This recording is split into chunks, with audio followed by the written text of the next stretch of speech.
The House of Mrth, Book 1, Chapter 1. Selden paused in surprise. In the afternoon rush of the Grand Central Station, his eyes had been refreshed by the sight of Miss Lily Bart. It was a Monday in early September, and he was returning to his work from a hurried dip into the country. But what was Miss Bart doing in town at that season? If she had appeared to be catching a train, he might have inferred that he had come on her in the act of transition between one and another of the country houses which disputed her presence after the close of the Newport season.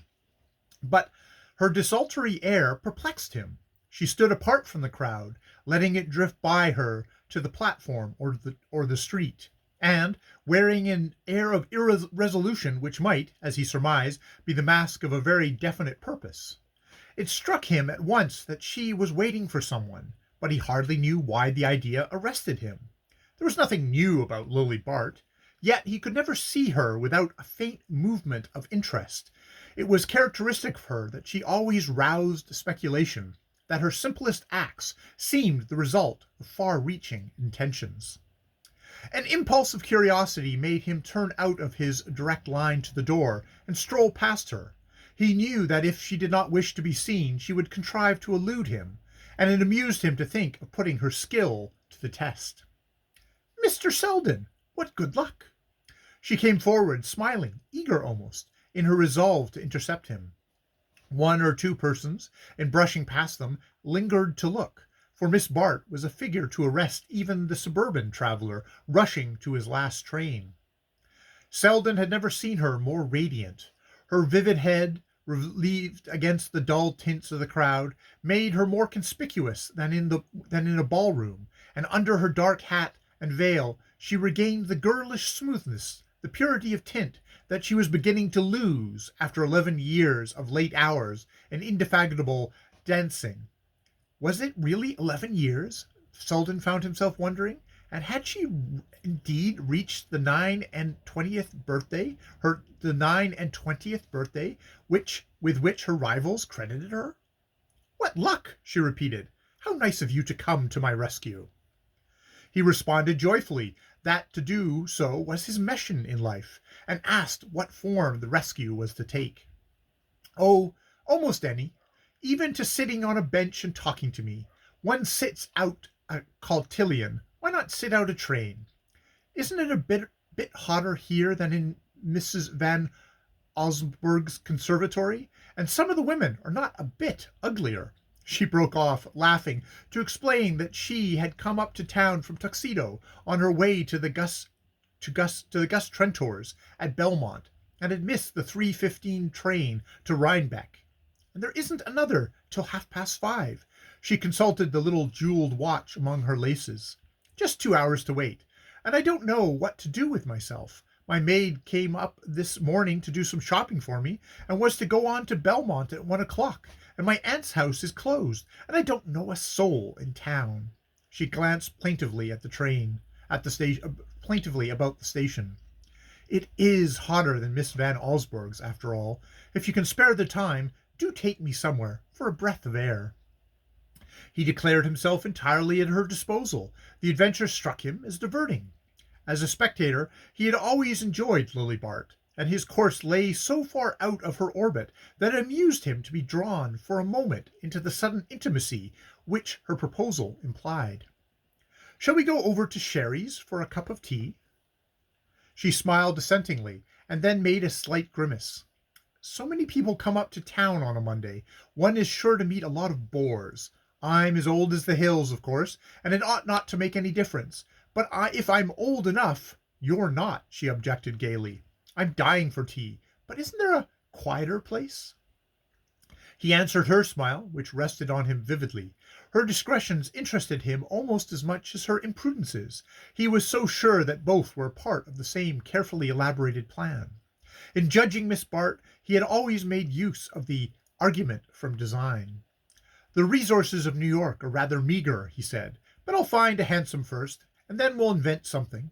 He led her through the throng of returning holiday-makers, past sallow-faced girls in preposterous hats, and flat-chested women struggling with paper bundles and palm-leaf fans. Was it possible that she belonged to the same race?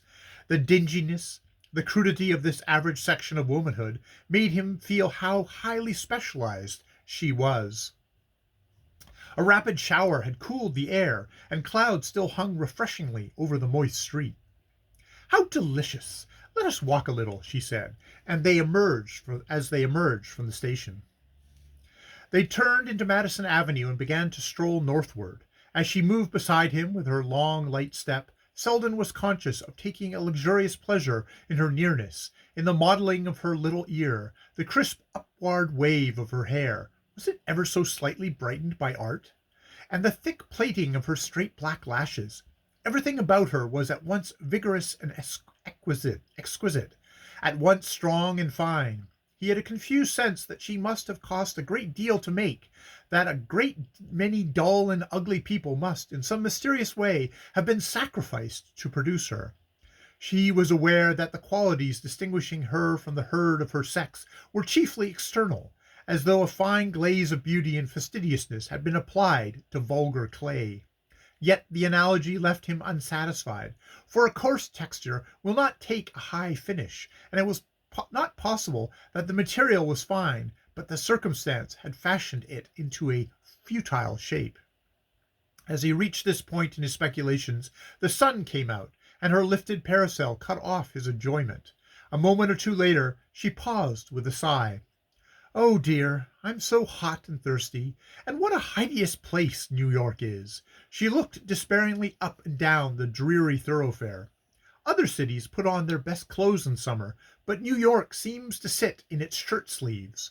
Her eyes wandered down one of the side streets. Someone has had the humanity to plant a few trees over there. Let us go into the shade. "I'm glad my street meets with your approval," said Selden as they turned the corner. "Your street? Do you live here?" She glanced with interest along the new brick and limestone house fronts, fantastically varied in obedience to the American craving for novelty, but fresh and inviting with their awnings and flower boxes. "Ah, yes, to be sure. The Bendeck. What a nice-looking building. I don't think I've ever seen it before." She looked across at the flat house with its marble porch and pseudo-Georgian facade. "Which are your windows? Those with the awnings down?" "On the top floor, yes." "And that nice little balcony is yours? How cool it looks up there." He paused a moment. "Come up and see," he suggested. "I can give you a cup of tea in no time, and you won't meet any bores." Her color deepened. She still had the art of blushing at the right time, but she took the suggestion as lightly as it was made. "Why not? It's too tempting. I'll take the risk," she declared. "Oh, I'm not dangerous," he said in the same key. In truth, he had never liked her as well as at that moment. He knew that she had accepted without afterthought. He could never be a factor in her calculations, and there was a surprise, a refreshment almost, in the spontaneity of her consent. On the threshold he paused a moment, feeling for his latchkey. "There's no one here, but I have a servant who is supposed to come in the mornings, and it's just possible he may have put out tea things and provided some cake." He ushered her into a slip of a hall hung with old prints. She noticed the letters and notes heaped on the table among his gloves and sticks. Then she found herself in a small library, dark but cheerful, with its walls of books, a pleasantly faded turkey rug, littered desk, and, as he had foretold, a tea tray on a low table near the window. A breeze had sprung up, swaying inward the muslin curtains, and bringing a fresh scent of mignonette and petunias from the flower box on the balcony. Lily sank with a sigh into one of the shabbier leather chairs. "How delicious to have a place like this to all oneself! What a miserable thing it is to be a woman!" She leaned back in a luxury of discontent. Selden was rummaging in a cupboard for the cake. "Even women," he said, "have been known to enjoy the privileges of a flat. Oh, governesses or widows, but not girls, not poor, miserable, marriageable girls." "I know a girl who lives in a flat." She sat up in surprise. "You do?" "I do," he assured her, emerging from the cupboard with the sought-for cake. "Oh, I know. You mean Gertie Farish," she smiled a little unkindly. "But I said marriageable. And besides, she has a horrid little place, and no maid, and such queer things to eat. Her cook does the washing, and the food tastes of soap. I should hate that, you know." "You shouldn't dine with her on wash days," said Selden, cutting the cake. They both laughed, and he knelt by the table to light the lamp under the kettle, while she measured out the tea into a little teapot of green glaze. As he watched her hand, polished as a bit of old ivory, with its slender pink nails and the sapphire bracelet slipping over her wrist, he was struck with the irony of suggesting to her such a life as his cousin Gertie Farish had chosen. She was so evidently the victim of the civilization which had produced her, that the links of her bracelet seemed like the manacles chaining her to her fate. She seemed to read his thought. "It was horrid of me to say that of Gertie," she said with charming compunction. "I forgot she was your cousin. But we're so different, you know. She likes being good, and I like being happy. And besides, she is free and I am not. If I were, I dare say I could manage to be happy even in her flat. It must be pure bliss to arrange the furniture just as one likes, and give all the horrors to the ashman. I could only do over my aunt's drawing room. I know I should be if I could only do over my aunt's drawing room, I know I should be a better woman." "Is it so very bad?" he asked sympathetically. She smiled at him across the teapot, which she was holding up to be filled. "That shows how seldom you come there. Why don't you come oftener?" "When I do come, it's not to look at Miss Penson's furniture." "Nonsense," she said. "You don't come at all, and yet we get on so well when we meet." "Perhaps that's the reason," he answered promptly. "I'm afraid I haven't any cream, you know. Shall you mind a slice of lemon instead?" "I shall like it better." She waited while he cut the lemon and dropped a thin disc into her cup. "But that is not the reason," she insisted. "The reason for what?" "For your never coming." She leaned forward with a shade of perplexity in her charming eyes. "I wish I knew. I wish I could make you out. Of course I know there are men who don't like me. One can tell that at a glance. And there are others who are afraid of me. They think I want to marry them." She smiled up at him frankly. "But I don't think you dislike me, and you can't possibly think I want to marry you." "No, I absolve you of that," he agreed. "Well, then?" He had carried his cup to the fireplace and stood leaning against the chimney-piece and looking down on her with the air of an indolent amusement. The provocation in her eyes increased his amusement. He had not supposed she would waste her powder on such small game, but perhaps she was only keeping her hand in, or perhaps a girl of her type had no conversation but of the personal kind. At any rate, she was amazingly pretty, and he had asked her to tea and must live up to his obligations. "Well, then," he said with a plunge, "perhaps that's the reason." "What?"